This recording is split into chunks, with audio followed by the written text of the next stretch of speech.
Bismillahirrahmanirrahim. Assalamualaikum warahmatullahi wabarakatuh. Alhamdulillahi rabbil alamin wa bihi nasta'in wa ala umurid dunya waddin wa ala alihi wa sahbihi ajma'in. Amma ba'du. Alhamdulillah kita bisa bertemu lagi di pertemuan kali ini, yaitu kita membahas tentang makharijul huruf. Alhamdulillah untuk sebelumnya kita telah membahas tentang al-jawf, itu ada 1 makhraj. Lalu al-khalq itu ada 3 makhraj. Lalu di al-lisan itu ada 10 makhraj. Jadi total secara keseluruhan makhraj yang sudah kita pelajari ada 14 makhraj. Untuk keseluruhan makhraj itu ada 17 makhraj, maka kita kurang 3 makhraj lagi. Yaitu ada 2 di asyafatain atau di bibir, lalu 1 di hidung atau al-khayshum. Oke, kita langsung masuk ke materi, yaitu masuk ke makhraj yang ke-15, karena kemarin terakhir di makhraj yang ke-14. Nah, di makhraj yang ke-15 ini sudah masuk ke makhraj asyafatain atau makhraj yang ada di bibir. Yang ke-15 ini adalah huruf fa. Huruf fa. Nah, huruf fa ini keluar dari bibir bawah bagian dalam, ya, jadi bagian dalam bibir, bukan bagian luar, bukan fa, tapi fa, ya, fa bertemu dengan gigi bagian atas, fa gitu ya. Jadi bukan bagian luar tapi bagian dalam, bukan fa tapi fa. Nah, bukan juga pa. Nah, ini banyak orang yang masih menyebut huruf fa dengan pa. Nah, huruf fa ini kita harus mengalirkan udara dalam mulut kita keluar.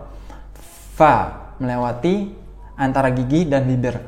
Fa seperti itu. Jadi tidak tertahan, bukan pa. Nah, bukan bertemu bibir. Kalau pa itu bertemu bibir, ya. Ini adalah kekeliruan yang harus diperbaiki. Di situ huruf fa. Coba kita langsung praktek ya di huruf fa. Insyaallah tadi untuk makhrajnya mudah, bisa diikuti bareng-bareng. Fa fi fu bas,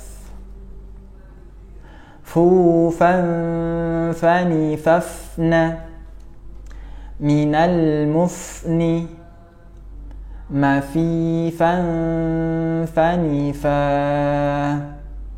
Nah, di sini huruf fa ketika tanwin bertemu huruf fa itu maka menjadi ikhfa, karena huruf fa termasuk huruf ikhfa. Lalu berikutnya adalah makhraj yang ke-16. 16 masih di bibir, di asyafatain, yaitu ada huruf wawu, huruf ba, dan huruf ma. Nah, yang pertama kita akan membahas huruf wa. Nah, huruf wa ini berasal dari 2 bibir, sama seperti huruf ba dan huruf ma, huruf mim. Jadi wawu ini adalah asal dari huruf dhammah, yaitu huruf wawu harus memonyongkan bibir dan memajukan atau melingkarkan bibir. Jadi posisi bibir kita itu wa, agak maju ke depan, lalu agak melingkar juga. Wa, lalu ditarik ke belakang, wa, sehingga menimbulkan suara huruf wa. Oke, itu huruf wa. Kita langsung praktek, insyaallah mudah huruf wa. Wawi wu bau, wu waw wani wawna, minal muni mawi waw wani wa. Masih di bibir, masih makhraj yang ke-16. Setelah huruf waw itu ada huruf ba. Nah, perbedaannya huruf waw dengan huruf ba. Nah, kalau huruf ba ini menempelkan antara bibir bawah dan bibir atas. Kedua bibir ini saling bertemu. Jadi harus syiddah atau harus kuat ya. Ab. Jadi bukan ab. Itu kurang ya. Kurang kuat.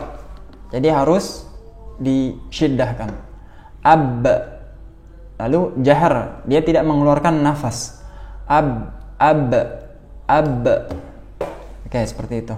Itu di huruf ba.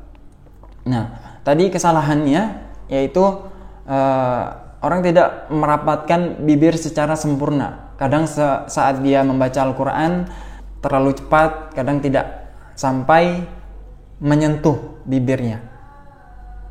Contoh, Bismillahirrahmanirrahim. Nah, itu kan tidak menyentuh bibirnya. Jadi Bismillah, Bismillah, Bismillah. Harusnya Bismillahirrahmanirrahim. Itu salah satu contoh ketika dia dibaca salah, yaitu bibirnya tidak menempel. Jadi seperti tidak terbaca huruf ba-nya. Maka hati-hati saat membaca huruf ba.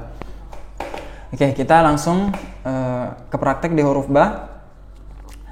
Babi bu bab. Nah, ba memantul bab. Buban bani babna. Minal mubani. Mabiban bani ba. Nah, tadi huruf ba ini adalah huruf iklab ya.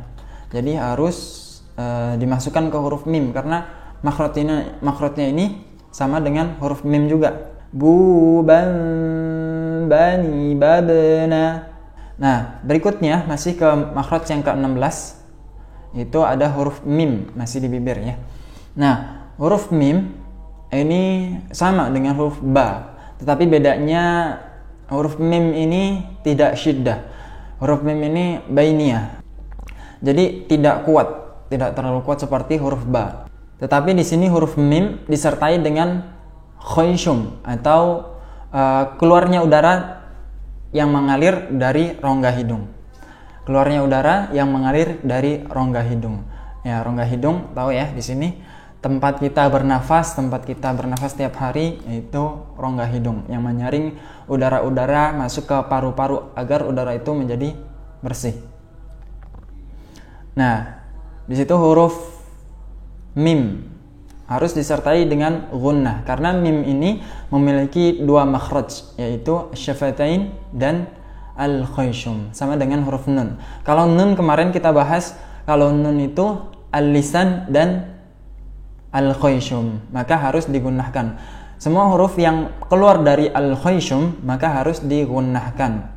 Jadi gunnah ini selalu menyertai huruf mim dan huruf nun dimanapun itu.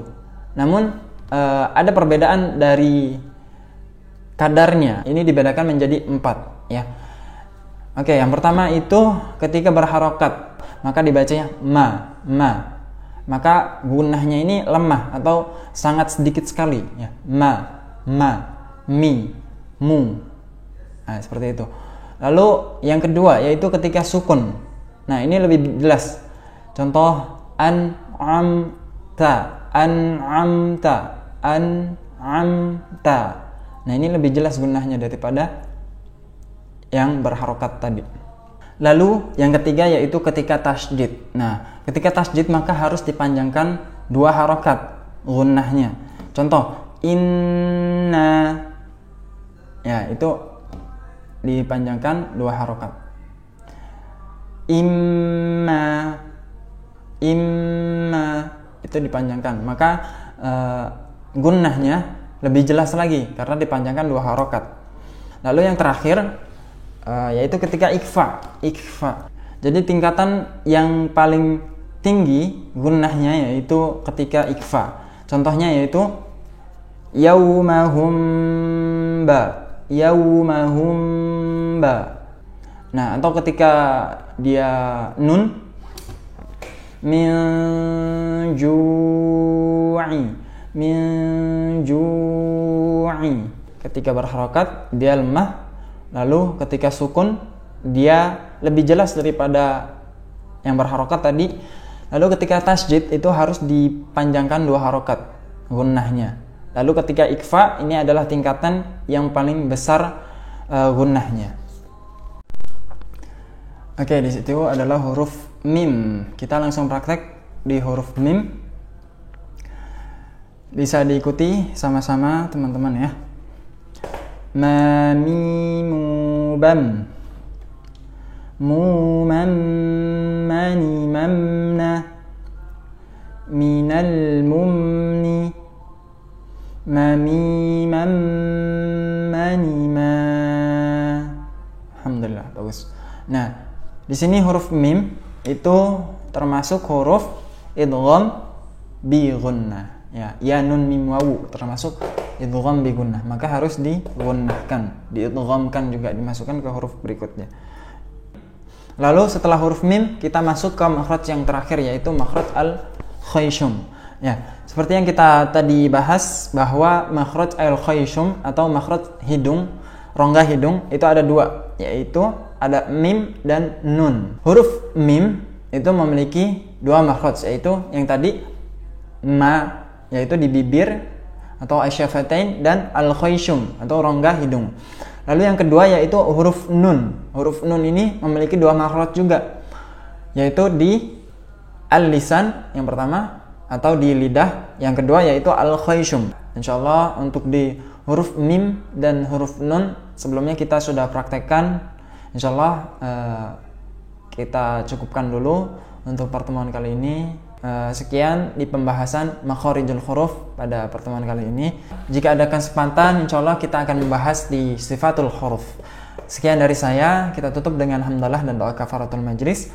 Alhamdulillahirabbil alamin. Subhanakallahumma wa bihamdika asyhadu an la ilaha illa anta astaghfiruka wa atubu ilaik. Billahi taufik wal hidayah. Wassalamualaikum warahmatullahi wabarakatuh. Di sini kami ikhtiar bersama mempelajari kitab suci